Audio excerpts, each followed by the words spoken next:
ಮಾಡಿದ್ದಾರೆ. ಅಲ್ಲಿ 50 ಮೇಲಾಗಿದೆ.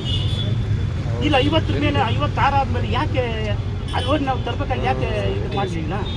ಅದು ನಮಗೆ ಒಂದು ಸ್ವಲ್ಪ ಗೊಂದಲ ಆಗಿಲ್ಲ. ಅದನ್ನು ನೀವು ನಮ್ಮ ಪ್ರತಿನಿಧಿಯಾಗಿ ನೀವು ಚಳ್ಳಕೆರೆಗೆ ನಮ್ಮ ಜನಾಂಗದಲ್ಲಿ ಇಟ್ಕೊಂಡ್ರಿ. ಈ ನಮ್ಮ ಈ ನಾಯಕರು ಆಗಿದೆ, ಮಾಡಿದ್ರು ಎಲ್ಲರಿಗಾಗಿದೆ. ಹಂಗಾಗಿ ನೀವು ಜವಾಬ್ದಾರಿ ತಗೊಂಡು ಸಿದ್ದರಾಮಯ್ಯರು ನೀವು ಹೇಳ್ದಂಗೆ ಕೇಳಿದ್ರೆ ನೆಕ್ಸ್ಟ್ ಮಂತ್ರಿಗಳಾಗಂತ ನೀವು ಸೀನಿಯರ್ ಇದ್ದೀರಿ. ನೀವು ನಾಳೆ ಕ್ಯಾಬಿನೆಟಲ್ಲಿ 2/3 ಮೆಜಾರಿಟಿ ಬಂದಾಗ ನೀವು ಮಾತಾಡಬೇಕು. ಈಗ ಅವ್ರು ಬಿಟ್ಬಿಡ್ರಿ, ಅವ್ರು 6 ಜನ ಈಗ ಯಾರು ಖರ್ಗೆ ಮಾದೇವಪ್ಪರು ಅಲ್ಲೇ ಇರಲಿ, ಎಷ್ಟೇ ಜನಾಂಗದಿಗೆ ನಮ್ಮ ಜನಾಂಗದಿಗೆ ಇರಬೇಕಾದ್ರೆ ನೀವು ನಮಗೆ ಇವತ್ತು ಆ ದಿನ ಇಲ್ಲ, ಇವತ್ತು ಮಾಡಿಗಿರಿ ಪರವಾಗಿರ್ತಕ್ಕಂಥ ನೀವೇ ಮಾತಾಡಬೇಕು. ನಮ್ಗೆ ಇನ್ಯಾರಿದ್ದಾರೆ ಮಾತಾಡೋಕ್ಕೆ? ನಮಗೆಲ್ಲ ಒಳ್ಳೆಯರೆಲ್ಲ ವಿರೋಧ ಮಾಡ್ತಿದ್ದಾರೆ. ನಮ್ಮ ಪರವಾಗಿರೋದು ನೀವು ಬಿಟ್ಟು ಇನ್ಯಾರಿದ್ದೀರಾ? ಹಂಗಾಗಿ ನೀವೇನೇ ಈಗ ಆಂಧ್ರ, ತಮಿಳು, ಒರಿಸ್ಸಾದಾಗ ಹೆಂಗೆ ಮಾಡಿದಾರೋ ಅದೇ ರೀತಿಯಲ್ಲಿ ನೀವು ಕೂಡ ನೋಡ್ಬಿಟ್ಟು ನಮಗೆ ಮಾಡಬೇಕು ಅಂತ ಹೇಳ್ತಿದ್ದೀವಿ. ಅಸೆಂಬ್ಲಿನಲ್ಲಿ ಹೋಗಿ